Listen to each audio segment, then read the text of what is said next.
कमल लगातार सुधा पर अपनी बात मनवाने का दबाव डाल रहा था कि जो हो चुका उसे बदला नहीं जा सकता। भावनाओं में बहकर गलत निर्णय मत लो और किशोर को भी समझाओ। क्या मेरे बच्चे तुम्हारे बच्चे नहीं हैं? लेकिन सुधा और किशोर निर्णय ले चुके थे कि अब अपनी खुशियों के आरे में वो किसी और को नहीं आने देंगे। एक बार फिर सोच लो किशोर, इस उम्र में छोटी सी बच्ची को गोद लेना कहाँ की समझदारी है? मुझे लगता है कि तुम्हें यह विचार त्याग देना चाहिए। कमल ने चाय की प्याली को मेज पर रखते हुए कहा, मैंने यह निर्णय सोच विचार करने के बाद ही लिया है कमल। मैं और सुधा अभी इतने बूढ़े नहीं हुए हैं कि एक बच्ची की परवरिश न कर सके। मैं अच्छा कमाता हूँ। रिटायरमेंट होने के अभी कुछ वर्ष बाकी हैं और उसके बाद भी मैं इतना सक्षम रहूँगा कि बच्ची की देखभाल अच्छी तरह से कर सकूँ। किशोर ने उत्तर दिया, मैं रुपये पैसे की बात नहीं कर रहा हूँ किशोर।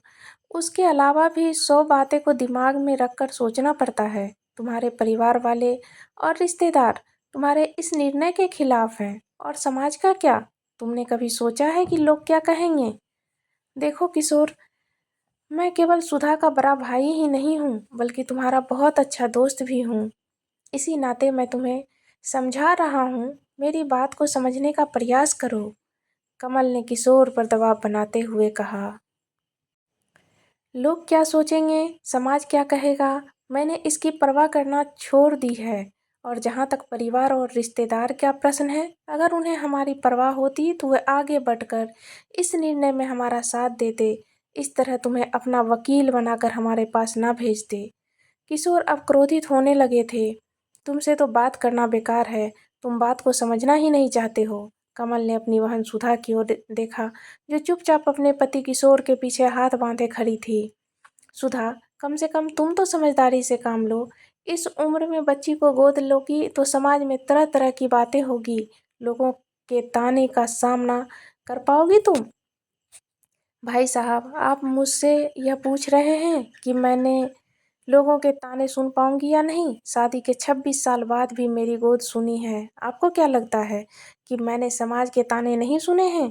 जिस तरह आज तक सुनती आई हूँ, आगे भी सुन लूंगी। देखो सुधा, जो हो चुका उसे बदला नहीं जा सकता है। उसे प्रकृति की मर्जी समझकर स्वीकार करो। भावनाओं में बहकर गलत निर्णय मत लो और किशोर को भी समझाने का प्रयास करो। रही बात बच्चों की, तो क्या मेरे बच्चे मेघा और शुभम तुम्हारे बच्चे नहीं हैं? कमल ने सुधा पर दबाव बनाने की कोशिश की। भाई साहब, आप मेरे एक प्रश्न का उत्तर दीजिए। अगर मेघा और शुभम मेरे बच्चे होते तो क्या भाभी मुझे बांझ होने का ताना देती? सुधा ने कमल से प्रश्न किया तो उनकी नज़र शर्म से झुक गई। अब सुधा ने हाथ जोड़कर आगे कहा, मैं बरसों से इस सुख से वंचित रही हूँ भाई साहब। आज 26 सालों के बाद मेरी गोद में मेरी बच्ची आने वाली है। उसे गोद लेना हम दोनों का साझा निर्णय है। मेरी आपसे विनती है कि हमारी खुशी में हमारा साथ दीजिए। खैर, अब तुम दोनों ने निर्णय ले ही लिया है तो फिर मैं क्या कर भी सकता हूँ। आज तुम दोनों किसी की बात नहीं सुन रहे हो, लेकिन याद रखना, अगर भविष्य में तुम्हें इस निर्णय पर पछताना पड़े तो इसके जिम्मेदार तुम खुद होगे। इतना कहने के बाद कमल भी बाकी रिश्तेदारों की तरह हथियार डालकर वहाँ से चले गए। कमल के वहाँ से जाने के बाद सुधा की हिम्मत जवाब दे गई।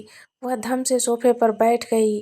वह उसकी आंखों से आंसुओं की धारा बह निकली। अपनी पत्नी को कमजोर पड़ते देखकर किशोर भावुक हो उठे। उन्होंने अपने जज्बातों पर काबू पाते हुए सुधा के कंधों को थपथपा कर उसे हिम्मत देने का प्रयास किया। ये लोग क्यों नहीं समझ रहे हैं किशोर? आज इतने सालों बाद समय हम पर मेहरबान हुआ है। हमें हमारी औलाद मिलने जा रही है। ये लोग क्यों हमसे हमारी खुशी छीनने का प्रयास कर रहे हैं? सुधा ने बेबसी बेबसी से किशोर की ओर देखते हुए कहा। किशोर सुधा की पीड़ा से अपरिचित नहीं थे। अच्छे से अच्छे डॉक्टरी इलाज और हर जगह सिर झुकाने के बावजूद उसकी गोद नहीं भर पाई थी। वो सालों से उसे भीतर से खोखला होते देख रहे थे, मगर चाहकर भी उसके लिए कभी कुछ नहीं कर सके। ऐसा नहीं है कि पहले कभी उन्होंने बच्चा गोद लेने के बारे में नहीं सोचा। उन्होंने कई बार अपनी अम्मा से दबे शब्दों में इस बात का जिक्र किया था एक बार हिम्मत जुटाकर अम्मा से इस बारे में सीधे बात करने की कोशिश भी की थी, लेकिन अम्मा ने कई दिनों तक घर में ऐसा कोहराम मचाया कि वो घबरा कर पीछे हट गए। उसके बाद उनकी इस बात में जिक्र करने तक की हिम्मत नहीं हुई। उनकी इस बुज़दिली का खामियाजा उनकी सुधा को आज तक भुगतना पड़ रहा था। सालों से वह सबके ताने सुनती आ रही थी। समाज के लोग तो दूर, अपने खुद के परिवार के लोग उसके निसंतान होने के कारण न जाने कैसे-कैसे अंधविश्वास के चलते उसका अपमान कर बैठते थे।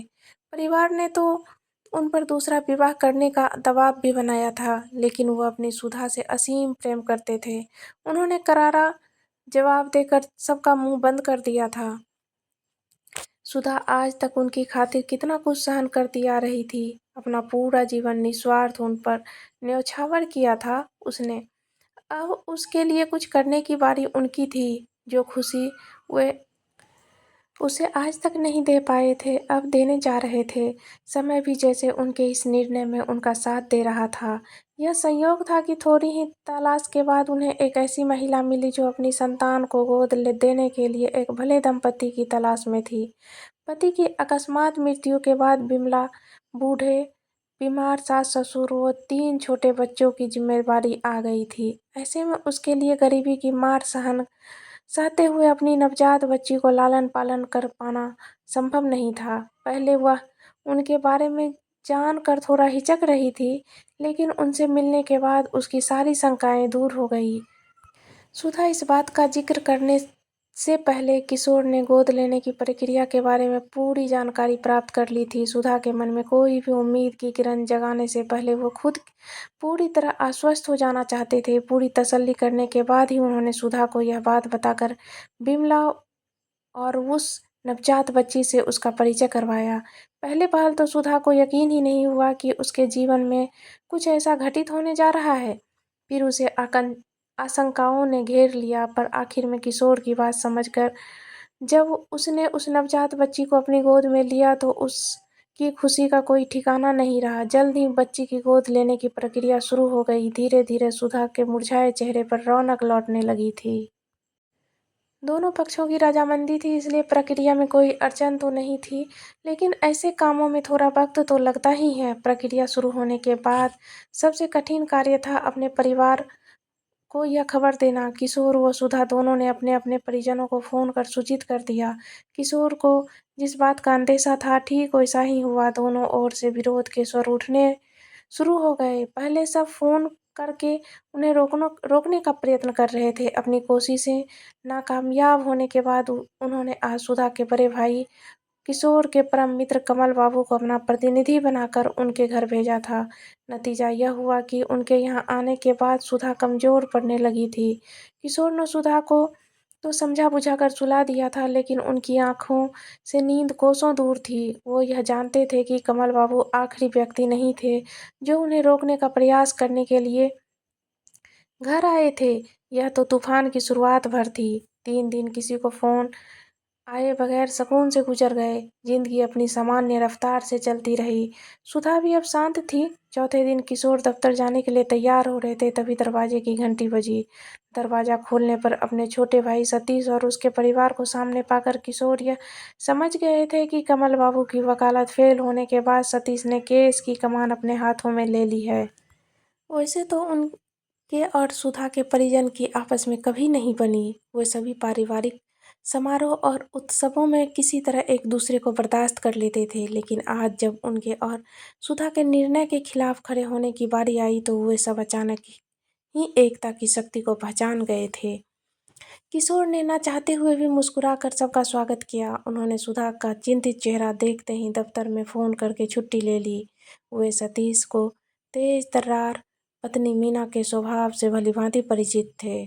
उन्हें मालूम था कि मीना मौका देखकर बच्ची को गोद लेने वाली बात का बतंगड़ जरूर बनाएगी। अब देखना यह था कि उसे यह मौका किस वक्त मिलेगा। शाम तक का वक्त तो शांति से गुजर गया। शाम के समय किशोर वो सतीश साथ में बैठकर बातें कर रहे थे। मीना सुधा के साथ रसोई में चली गई थी। उनके बच्चे पूजा और यश टीवी देखने में मग्न थे। सुधा रसोई से उन चारों के लिए चाय की ट्रे लेकर आई और पीछे पीछे मीना पकौड़े लेकर आ गई। सुधा बच्चों को पकौड़े और केचप देने में व्यस्त थी। तभी किशोर ने देखा कि मीना आंखों से सतीश को कुछ इशारा कर रही थी। वह कुछ समझ पाते इससे पहले ही सतीश बोल पड़ा, भाई साहब, मुझे आपसे कुछ बात करनी है। यह तो किशोर भी जानते थे कि उनके छोटे भाई को उनसे क्या बात करनी थी। फिर भी उन्होंने अनजान बनते हुए कहा, हाँ बोलो सतीश, किस बारे में बात करनी है। सतीश अपनी पत्नी मीना की भांति तेज तर्रार नहीं था। उसने गोल मोल बातें करनी शुरू कर दी। वह भाई साहब, आपको तो पता होगा कि घर वाले आपसे नाराज हैं। रिश्तेदारों के बीच में भी यही चर्चा चल रही है। दीदी का फोन आया था, वो भी बहुत चिंतित लग रही थी। आप समझ रहे हैं ना कि मैं किस बारे में बात कर रहा हूँ? किशोर ने धैर्यपूर्वक कहा, नहीं सतीश, मैं कुछ नहीं समझ पा रहा हूँ। इस प्रकार घुमा फिरा कर बात मत करो, जो कहना है साफ साफ कहो। सतीश ने मीना की ओर देखा, जो उसे गुस्से में खा जाने वाली नजरों से घूर रही थी। फिर उसने किशोर की ओर देखकर कहा, भाई साहब, आप और भाभी एक बच्ची को गोद लेना चाहते हैं ना? इसमें हम सब में से किसी की भी सहमति नहीं है। रिश्तेदार और परिवार सभी आपसे नाराज हैं, इसलिए आप यह विचार त्याग दीजिए। किशोर ने शांत भाव से पकौड़ा खाया और कहा, किसी की सहमति नहीं है से तुम्हारा क्या मतलब है सतीश? मैंने तुम्हारी या किसी और की आज्ञा मांगी ही कब थी? सतीश से इसका कोई उत्तर न देते बना तो उसे ने सहायता के लिए मीना की ओर देखा। मीना ने पति की हालात देखकर बिना देर किए बातचीत की कमान खुद संभाल ली। भाई साहब, इनके कहने का मतलब था कि पूरी उम्र तो आपने बच्चा गोद लेने के बारे में सोचा ही नहीं। अब कहाँ इस उम्र में आप छोटी सी बच्ची की जिम्मेदारी उठाएंगे। और अगर आपको बच्चों की कमी इतनी ही खल रही है तो पूजा और यश है ना, आप अपने सारे अरमान इनके जरिए पूरा कीजिए। ये दोनों भी तो आप ही के संतान हैं। मैं ठीक कह रही हूँ ना भाभी जी? इतना कहकर मीना ने सुधा की ओर देखा, जिसका पूरा ध्यान अब मीना और सतीश की बातों पर था। किशोर ने मीना से मुस्कुरा कर कहा, मीना, यह विचार तो मेरे मन में बरसों पहले ही आ गया था, लेकिन अगर उस वक्त मैं अम्मा के आगे झुक कर थोड़ी हिम्मत कर से काम लिया होता तो आज हमारी संतान भी यश की उम्र की होती। और जहाँ तक पूजा और यश को अपनी संतान मानने की बात है तो ये दोनों भी हमारे ही बच्चे हैं। हमने सदा इन्हें अपना ही माना है। मगर मुझे यह बताओ कि यह बात तुमने उस वक्त क्यों नहीं कही जब यश ने जन्मदिन पर तुम्हारी माताजी ने सुधा को बांझ कहकर उसे यश को केक खिलाने से रोक दिया था? इतना सुनते ही मीना के चेहरे पर हवाइयाँ उड़ने लगी।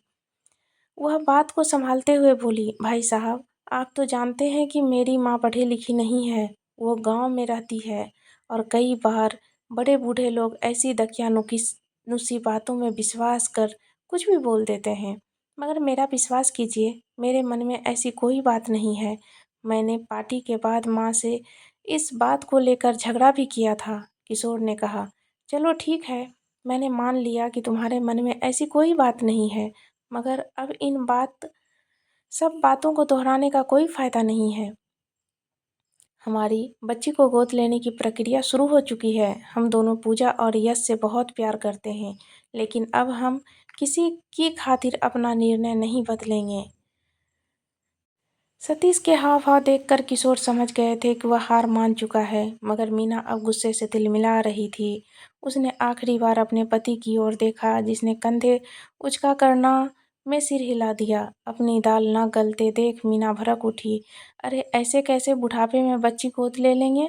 अगर बच्चे पालने का इतना ही शौक है, तो मेरे पूजा और यश को अपने पास रख लो। जब घर में बच्चे मौजूद हैं तो उनके होते हुए कैसे किसी पराये खून को आप अपना सब कुछ उठाकर दे देंगे? इन सब पर तो पूजा और यश का हक बनता है। किशोर मुस्कुरा उठे। चलो अच्छा हुआ मीना, आखिर तुम्हारे मन की बात तुम्हारी जुबान पर तो आई। यह सुनकर मीना झेप गई। उसने सहायता के लिए सतीश की ओर देखा, जो खुद उसे अब अवाक होकर देख रहा था। पूजा और यश भी अपनी माँ को हैरानी से देख रहे थे। मीना ने अपना बचाव करते हुए कहा, भाई साहब, आप मुझे गलत समझ रहे हैं। मेरे कहने का वह मतलब नहीं था। मैं तो बस इस बात की फ़िक्र कर रही थी कि कहीं कोई आपके सीधेपन का फ़ायदा उठाते हुए बच्ची गोद देने का लालच दिखाकर आपको ठग ना ले। आजकल रुपये के लालच में लोग किसी भी हद तक गिर जाते हैं। वह तो मैं देख ही रहा हूँ मीना। मैं अच्छी तरह से समझ भी रहा हूँ कि तुम्हारी किस बात का क्या मतलब था। इतना कहकर किशोर ने सुधा की ओर देखा। सुधा चुपचाप उनके समीप आकर खड़ी हो गई। फिर किशोर ने सतीश और मीना से कहा, माफ़ करना, हम दोनों के पास आपको देने के लिए पर्याप्त समय नहीं है। हम अपनी बच्ची को घर लाने की तैयारियों में आजकल बहुत व्यस्त रहते हैं। सतीश, तुम्हें अपनी दुकान संभालनी है और बच्चों की पढ़ाई का नुकसान भी हो रहा होगा, तो आप लोग अधिक समय तक यहाँ रुकेंगे भी नहीं। वापसी का टिकट करा लिया है या मैं बुक करा दूँ? सतीश और उसका परिवार अगली सुबह ही अपने घर के लिए रवाना हो गए। जाते-जाते मीना उसे चेतावनी देना नहीं भूली कि अब बाला दीदी ही उन दोनों से बात करेगी। सुधा मीना के स्वभाव से परिचित थी, मगर उसे उसके इस रूप का तनिक भी अंदाज़ा नहीं था। अब उसे इस बात का डर सताने लगा कि कहीं उसकी ननद बाला के हस्तक्षेप के बाद किशोर अपना निर्णय बदलने पर मजबूर न हो जाएँ। क्योंकि बाला दीदी किशोर के जीवन में सबसे अहम स्थान रखती थी। उन्होंने ही किशोर को उच्च शिक्षा प्राप्त कराने के लिए प्रेरित किया। उन्हें कानपुर से दिल्ली लाने में भी बाला दीदी का ही योगदान था। किशोर ने आज तक अपनी माँ समान बड़ी दीदी की कोई बात नहीं टाली थी। जब सुधा ने अपनी चिंता का कारण किशोर को बताया तो उन्होंने उसे भरोसा दिलाते हुए कहा कि चिंता की कोई बात नहीं है। किशोर सुधा को तो तसल्ली दे रहे थे, लेकिन उनके मन के भीतर भी तूफान आया हुआ था। दिन रात बाला दीदी के फ़ोन का इंतज़ार करके चिंता में घुलने से भी क्या लाभ होता? किशोर ने सुधा से कहा, अब जबकि उनकी बच्ची जल्दी ही घर आने वाली है तो उन्हें उसके लिए थोड़ा खरीदारी शुरू कर देनी चाहिए। किशोर का प्रयोग सफल साबित हुआ। बच्ची के लिए कपड़े, खिलौने और उसकी ज़रूरतों के अन्य सामान की सूची बनाते-बनाते ही सुधा का ध्यान बाला दीदी की ओर से हट गया। जब एक सप्ताह शांतिपूर्वक बीत गया तो किशोर को लगा कि शायद बाला दीदी चुप रहकर उन्हें अपना समर्थन दे रही है। लेकिन व्यक्ति अपनी मर्जी से कोई बड़ा कार्य करने चले और उसमें व्यवधान न आए, ऐसा असंभव है। एक शाम जब वो दोनों खरीदारी करके घर लौटे तो किशोर के मोबाइल की घंटी बजने लगी। स्क्रीन पर बाला दीदी का नाम देखते ही किशोर समझ गए कि दीदी की चुप्पी उनका समर्थन नहीं था। असल में वह तूफान के पहले की खामोशी थी। उन्होंने सुधा की ओर देखा, जो डरते-डरते उन्हें फ़ोन उठाने के लिए कह रही थी। फ़ोन उठाते ही दीदी ने नमस्ते के उत्तर में पूछ डाला कि उसे परिवार के सम्मान और प्रतिष्ठा की तनिक भी परवाह है या नहीं। किशोर बहुत संभल-संभल कर उत्तर देने का प्रयास कर रहे थे, क्योंकि उन्हें डर था कि कहीं दीदी उनके जवाब को अपना अपमान समझकर उनसे नाराज़ न हो जाए।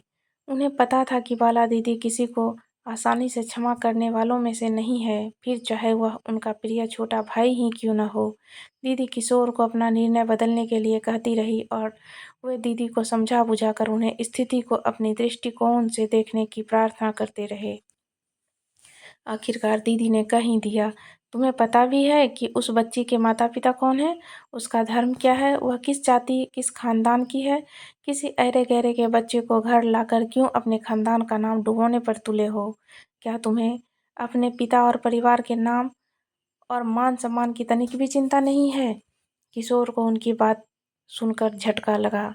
अब बाला दीदी भी अम्मा की भाषा बोलने लगी थी। यह सोचकर उन्होंने बाला दीदी को वही उत्तर दिया जो कभी वे अम्मा को देना चाहते थे, मगर दे नहीं पाए थे।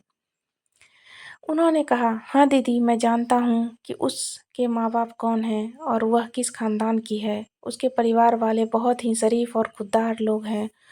उनकी माँ अपनी मजबूरियों के चलते हमें गोद दे रही है। रही बात जाति और धर्म की, तो इन बातों में क्या रखा है? पैदा तो वह इंसान की बच्ची बनकर हुई है और आप ही तो कहती हैं कि बच्चे गीली मिट्टी की तरह होते हैं। उन्हें जिस साँचे में ढालो, वह उसी साँचे में ढल जाते हैं। आप बिल्कुल फ़िक्र मत कीजिए दीदी, आपकी भतीजी की परवरिश उसी तरह से होगी जिस तरह से आप चाहती हैं। बातों के जाल मुझ पर मत फेंको किशोर। तुम अच्छी तरह से जानते हो कि आज अगर अम्मा हमारे बीच में होती तो वे भी यही कहती। आज तुम बड़ी-बड़ी बातें कर रहे हो। आदर्शवादी होने का विचार तो बहुत अच्छा है, पर असल ज़िंदगी में इस विचार का कोई स्थान नहीं है। याद रखना, एक दिन तुम अपने इस निर्णय पर बहुत पछताओगे। मैंने आज तक हर बात में तुम्हारा साथ दिया है, यहाँ तक कि सुधा को दिल्ली लेकर आने के निर्णय में भी मैं अम्मा के खिलाफ जाकर तुम्हारी मदद की थी। लेकिन आज तुम्हारे इस फैसले में मैं तुम्हारे साथ नहीं हूँ। याद रखना, अगर तुम इस बच्ची को घर लाओगे तो आज के बाद मेरा और तुम्हारा कोई संबंध नहीं होगा। यह मेरा अंतिम निर्णय है। इतना कहकर बाला दीदी खामोश हो गई। उन्होंने फ़ोन का रिसीवर नहीं रखा था। किशोर की आंखें नम हो गई। वह बाला दीदी का बहुत सम्मान करते थे, लेकिन वह अपनी पत्नी सुधा से भी बहुत प्यार करते थे। वे खुद को इस वक्त दो हिस्सों में बटा हुआ महसूस कर रहे थे। उन्होंने ही मन निर्णय ले लिया कि उन्हें क्या करना है। वे अपनी सुधा के साथ अब अन्याय नहीं कर सकते थे। उन्होंने गहरी सांस भरते हुए कहा, दीदी, आप मेरे लिए सिर्फ मेरी बड़ी बहन नहीं हैं, बल्कि मेरी माँ से भी बढ़कर हैं। मैं चाहता हूँ कि आपकी भतीजी आपकी नाराज़गी नहीं, आपके आशीर्वाद के साथ अपने घर में प्रवेश करे। उसका नाम भी आप ही को रखना है। आपके बिना हमारी खुशियाँ अधूरी रहेगी। हम सब आपके घर आने का इंतज़ार करेंगे। आपका छोटा भाई आपकी नन्ही भतीजी के साथ आपका इंतज़ार करेगा। उस रात किशोर सो न सके। वे पूरी रात बेचैनी से करवटें बदलते रहे। सुधा चिंतित होकर उन्हें जागते हुए देखती रही। सुबह का उनका उतरा हुआ चेहरा देखकर उससे रहा न गया। वह किशोर को चाय का कप देकर उनके पास बैठ गई और बहुत ध्यान से उनका चेहरा देखने लगी। किशोर ने उसकी ओर बिना देखे पूछ लिया, कुछ कहना चाहती हो सुधा? सुधा बस उनके इसी प्रश्न का इंतजार कर रही थी। वह रोआंसी हो उठी। आप जानते हैं ना कि मेरे इस संसार में आपसे अधिक महत्वपूर्ण कोई नहीं है, औलाद भी नहीं। और मैं भी अच्छी तरह से जानती हूँ कि आपके जीवन में बाला दीदी का क्या स्थान है। आप उन्हें मना लीजिए। मुझे बच्ची नहीं चाहिए। क्या मैं पहले संतान के बगैर नहीं जी रही थी, जो आगे नहीं जी पाऊंगी? मैं सोच लूंगी कि मेरे जीवन में संतान का सुख ही नहीं था। मैं आपको इस तरह परेशान होते हुए नहीं देख सकती। आप पूरी रात 1 मिनट के लिए भी नहीं सोए हैं। दफ्तर में सारा दिन कैसे बीतेगा? इस तरह तो आपकी तबीयत खराब हो जाएगी। आप बाला दीदी को फ़ोन करके कह दीजिए कि हम बच्ची को गोद नहीं ले रहे हैं। अपने प्रति सुधा का यह प्रेम और समर्पण देखकर किशोर मन ही मन मुस्कुरा उठे। सुधा के एक कथन ने उनके मन में हलचल चल रही कशमकश को खत्म कर दिया था। अब उन्हें पहले से भी कहीं अधिक विश्वास हो गया था कि उनका निर्णय बिल्कुल सही है। उन्होंने सुधा का हाथ अपने हाथों में लेकर कहा, मुझे एक रात जागते हुए देखकर तुम्हें इतनी तकलीफ हुई है। मैंने तो तुम्हें इतने वर्षों में अनगिनत रातें रो रो कर काटते हुए देखा है। जरा सोचो सुधा, मुझे तुम्हें इस तरह देखकर कितनी तकलीफ हुई होगी। सुधा उन्हें आश्चर्यचकित होकर देखने लगी। फिर किशोर ने आगे कहा, तुम कितना भी चाहो, लेकिन मुझसे अपने आंसू और दर्द नहीं छिपा सकती। सुधा, पिछले 26 सालों में तुमने बिना कोई सवाल किए मेरी हर बात मानी, मेरे हर सुख दुख में मेरा साथ दिया, मेरे और मेरे परिवार के प्रति अपने सारे कर्तव्य अपनी क्षमता से बढ़कर निभाए हैं और बदले में मुझसे कभी कोई उम्मीद नहीं की। अब मेरी बारी है। सुधा, तुम्हारे प्रति मेरे इस कर्तव्य को निभाने से मुझे संसार की कोई शक्ति नहीं रोक पाएगी। जहाँ तक बाला दीदी का प्रश्न है, तो मैं जीवन भर उन्हें मनाने का प्रयास करता रहूँगा और मैं जानता हूँ कि एक ना एक दिन वे ज़रूर मान जाएगी। लेकिन अब मैं इतना आगे बढ़ने के बाद अपने कदम पीछे नहीं हटाऊँगा। उनकी बातें सुनकर सुधा की आंखों से आंसू बह निकले। किशोर ने उन्हें अपने हाथों से पोंछते हुए कहा, अच्छा बाबा, अब ज़्यादा भावुक होने की ज़रूरत नहीं है। जरा यह तो बताओगे, तुम हमारी बिटिया को प्यार से क्या कहकर बुलाओगी? सुधा ने सिसकते हुए कहा, बिट्टू। मुझ पर यकीन रखो सुधा, बहुत जल्दी हमारी बिट्टू घर आएगी। उस दिन के बाद किशोर या सुधा किसी के घरवालों ने उनसे संपर्क करने की कोशिश नहीं की। बच्ची के घर आने से 1 सप्ताह पूर्व तक उनके रिश्तेदारों के साथ-साथ मित्रों की और पड़ोसियों को भी उसके आने की खबर मिल गई थी। कुछ चुनिंदा लोगों ने उनके इस कदम की सराहना की, लेकिन कटाक्ष और आलोचना करने वालों की संख्या अधिक थी। किशोर और सुधा ने किसी की बातों पर ध्यान नहीं दिया। वे अपने घर को अपनी बच्ची के हिसाब से व्यवस्थित करने में व्यस्त रहे। दोनों ने मिलकर अपनी बिट्टू का कमरा सजाया। सुधा दिन में कई कई बार जाकर सारा कमरा देखती कि कहीं कोई कमी तो नहीं रह गई। घर के सारे नुकीलों कीलों बालों सामान और फर्नीचर को बदल दिया गया। उनके घर में अब उनकी ज़रूरत से ज़्यादा उनकी बच्ची की ज़रूरत का सामान था। किशोर इस बात को लेकर अक्सर सुधा को छेड़ते और सुधा मुस्कुरा कर कह उठती, अभी मैंने अपनी बिट्टू के लिए कुछ खरीदा ही कहाँ है। एक बार उसे घर आने दो, फिर देखना पता नहीं किस किस चीज़ की ज़रूरत पड़ेगी। मैं उसे कभी किसी चीज़ की कमी महसूस नहीं होने दूंगी। सुधा का खिला हुआ चेहरा देख कर किशोर मन ही मन खुश हो जाते। और फिर वह दिन भी जल्दी ही आ गया जिस दिन सुधा ने पूरे 26 सालों का इंतजार किया था। उन दोनों ने सबसे पहले अपनी बच्ची को ले डॉक्टर से उसकी जांच करवाई। बच्ची बिल्कुल स्वस्थ थी। उसके बाद ही वे उसे घर लेकर आए। सुधा की खुशी का तो कोई ठिकाना ही नहीं था। उसकी नज़रें एक पल के लिए भी अपनी बेटी के चेहरे से नहीं हट रही थी। वह बार बार उसे चूमती और उसकी बलाएं लेती। बच्ची के रोने पर भी वह खुशी से हंसती हुई बावरी हुई जा रही थी। बस एक ही समस्या थी, बच्ची अभी उन्हें पहचानती नहीं थी। वह उन्हें ध्यान से देखती, फिर अनजान चेहरों को सामने पाकर हिल हिलक हिलक कर रोती। लाख चुप कराने पर भी वह सुबकती रहती, फिर थक हार कर दूध पीकर सो जाती। यह सब देखकर सुधा बहुत चिंतित हो गई। किशोर ने उसे समझाने का प्रयास किया, देखो सुधा, हमारी बेटी अभी बहुत छोटी है। उसे हमें पहचानने और अपनाने में थोड़ा समय लगेगा। अगर हमें अपना घर छोड़कर अपनों से दूर जाकर रहना पड़े तो हम भी बेचैन हो जाएंगे। फिर यह तो कुछ माह की अबोध बच्ची है। थोड़ा समय दो और धीरज रखो। इसमें परेशान होने वाली कोई बात नहीं है। शुरू-शुरू में सुधा बच्ची के रोने और चिड़चिड़ाने पर परेशान हो जाती थी, लेकिन फिर किशोर की सलाह पर उसने थोड़ा संयम से काम लिया। इस बीच उनके घर के मित्र और परिचितों का आना-जाना लगा रहा। सुधा और किशोर को अपने धैर्य का पुरस्कार उस दिन मिला जब वह उन एक मित्र दंपत्ति घर आए। वे उनकी बच्ची की गोद में लेकर दुलार कर रहे थे। मित्र की पत्नी के मुंह से माँ शब्द निकलते ही बिट्टू ने सुधा की ओर अपनी नन्ही उंगली से इशारा किया। सुधा ने यह देखा और फिर से उन्हें ऐसा ही कहने के लिए कहा।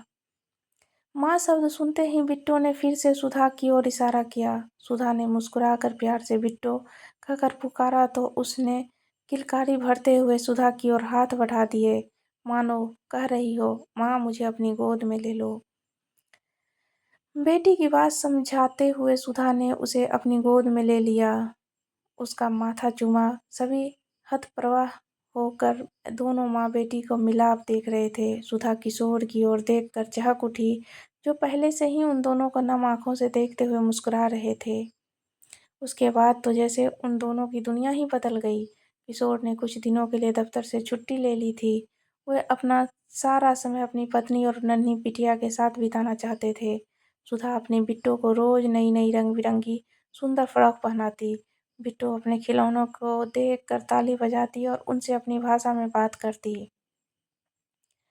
वह किशोर की पैंट खींचकर उनसे खुद को गोद में लेने के लिए कहती, लेकिन सुधा के कमरे में आते ही उसकी गोद में चली जाती। फिर किशोर ठुमक रूठने का नाटक करते और दोनों माँ बेटी मिलकर उन पर हंसती।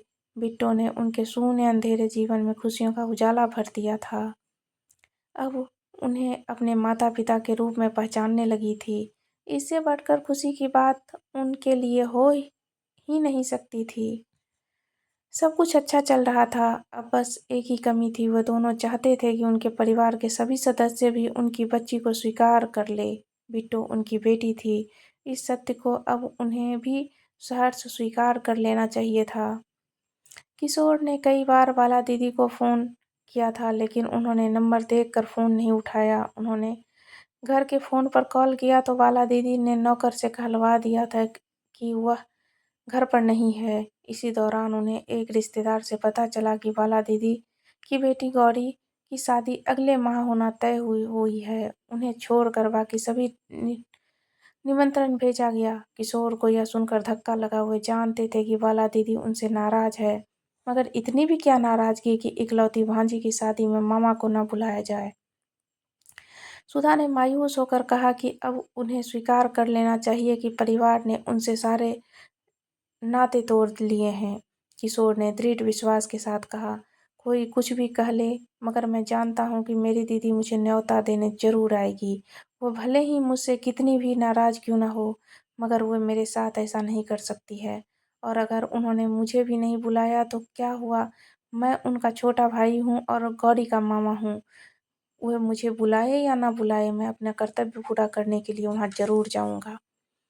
सुधा भली-भांति जानती थी कि किशोर का मन बहुत व्याकुल है, लेकिन वह उनकी पीड़ा बाँटने के अलावा और कर भी क्या सकती थी। सो वही करती। सुधा के लगातार समझाने पर किशोर अपना पूरा ध्यान अपने काम और बेटी में लगाने की कोशिश करते रहे। जैसे-जैसे गौरी की शादी का तारीख निकट आती गई, किशोर की उम्मीद की डोर भी कमज़ोर होती चली गई। शादी से 8 दिन पहले उन्होंने सुधा के सामने यह स्वीकार भी कर लिया कि वे हार गए हैं और मानते हैं कि अब दीदी उन्हें अपने जीवन और हृदय से पूरी तरह निकाल चुकी है। अपने पति को इस तरह टूटता देख सुधा का हृदय भी तड़प उठा। वह उनके आंसू पोंछने ही वाली थी कि तभी उससे पहले बिट्टू ने हाथ बढ़ाकर किशोर के आंसू पोंछ दिए। उनकी गोद में जाकर उन्हें प्यार करने लगी। अपनी मासूम बच्ची को प्रेम देखकर किशोर ने उसे कसकर अपने सीने से लगा लिया। अगली शाम सुधा ने उनसे पार्क में चलने का आग्रह किया। पहले तो वे मना करने लगे, पर जब बिट्टू ने उनका हाथ पकड़कर दरवाजे की ओर इशारा किया तो वे जाने के लिए मान गए। दोनों ने थोड़ी देर बिट्टू को पार्क में घुमाया, फिर बेंच पर जाकर बैठ गए। बिट्टू अब सोसाइटी के बच्चों को भी अच्छी तरह से पहचानने लगी थी। बच्चे उसे उसके नाम से पुकारते और उसे दिखा-दिखा कर गेंद को हवा में ऊंचा उछालते। बिट्टू गेंद को देखकर जोर-जोर से ताली बजाती और किलकारियां भरती। बिट्टू को इस प्रकार चहकता देखकर किशोर भी खुश हो रहे थे और उन दोनों को खुश देखकर सुधा बहुत खुश थी। किशोर का ध्यान बिट्टू से तब हटा जब उनके कानों में एक परिचित स्वर पड़ा, मामा जी। उन्होंने पलटकर देखा तो वहाँ गौरी खड़ी थी। किशोर ने चौंक कर कहा, गौरी तुम यहाँ? और इधर-उधर देखने लगे। मामा जी, आप माँ को ढूंढ रहे हैं ना? किशोर ने कोई उत्तर न देने पर गौरी ने सुधा की ओर देख कर कहा, मामा जी, यह मेरी छोटी बहन है ना, लाइए इसे मेरी गोद में दीजिए। गौरी ने बिट्टू को गोद में लेकर प्यार किया और फिर किशोर की ओर देखा, जो अभी भी उसे अचंभित होकर देख रहे थे। कितनी अजीब बात है ना मामा जी, हम सभी आशीर्वाद की बड़ी-बड़ी बातें तो करते हैं, लेकिन यदि हमारा कोई अपना उन बातों पर अमल करता है तो हम ही सबसे पहले उसके खिलाफ खड़े होकर उसका विरोध करते हैं। हमारा झूठा अहंकार हमें उनका साथ देने की या सही और गलत में फ़र्क के फैसले करने की इजाज़त नहीं देता। समाज के इन खोखले कायदे कानूनों को मानने के चक्कर में हम खुद ही अपनों से दूर कर बैठते हैं। माँ ने भी यही गलती की है। सबकी बातों में आकर उन्होंने आपसे रिश्ता तोड़ने की बात कह दी। यहाँ तक कि आपको मेरी शादी में आने का निमंत्रण भी नहीं दिया। आप परेशान हैं और वहाँ वे खुद कब से आपसे मिलने और बात करने के लिए तड़प रही हैं, लेकिन अपने मन में पनपी कशमकश के चलते हुए ऐसा नहीं कर पा रही थी। कल रात जब मैंने उन्हें आपके लिए छिप-छिप कर रोते देखा तो मुझसे रहा नहीं गया। मैंने उन्हें गाड़ी में बिठाया और सीधे यहाँ लेकर आई। अब उन्हें यह डर सता रहा है कि पता नहीं आप उन्हें माफ़ करेंगे या नहीं, उनसे बात भी करेंगे या नहीं। क्या दीदी यहाँ आई हैं? किशोर ने चौंक कर पूछा। फिर गौरी के उत्तर की प्रतीक्षा किए बिना सुधा की ओर देख कर कहा, देखो सुधा, मैंने तुमसे पहले ही कहा था ना, दीदी मुझसे अधिक देर तक नाराज नहीं रह सकती है, वे जरूर आएगी। फिर सुधा की बात सुने बिना पार्क से बाहर की ओर जाते हुए कहने लगे, मैं अभी अपनी दीदी को घर लेकर आता हूँ। अरे मामा जी, आप कहाँ भागे जा रहे हैं? बिट्टू को तो साथ लेते जाइए। माँ आपसे पहले अपनी भतीजे से मिलना चाहती हैं। बिट्टू के बिना मेरी शादी में आने की सोचिएगा भी मत। गौरी ने किशोर को का उतावलापन देखकर हंसते हुए कहा। किशोर ने जल्दी से वापस आकर बिट्टू को अपनी गोद में लिया। उसका माथा चूम कर आंखों में चमक लिए सुधा की ओर देखकर कहा, देखा सुधा, बिट्टू को घर लाने का मेरा निर्णय बिल्कुल सही था। फिर बेटी को गुदगुदी करते हुए कहा, चल बिट्टू, तेरी बुआ को अपने घर लेकर आते हैं। नन्ही बिट्टू को भला क्या समझ आता, वह किलकारी भरते हुए अपने पिता के साथ चली गई। गौरी उन्हें बहुत गंभीर होकर देख रही थी। उसे ध्यान मग्न देखकर सुधा ने उससे पूछा, क्या सोच रही हो गौरी? गौरी ने हल्की सी मुस्कान के साथ उत्तर दिया, बिट्टू को घर लाकर आपने बहुत अच्छा किया है मामी जी। मुझे आप दोनों पर गर्व है।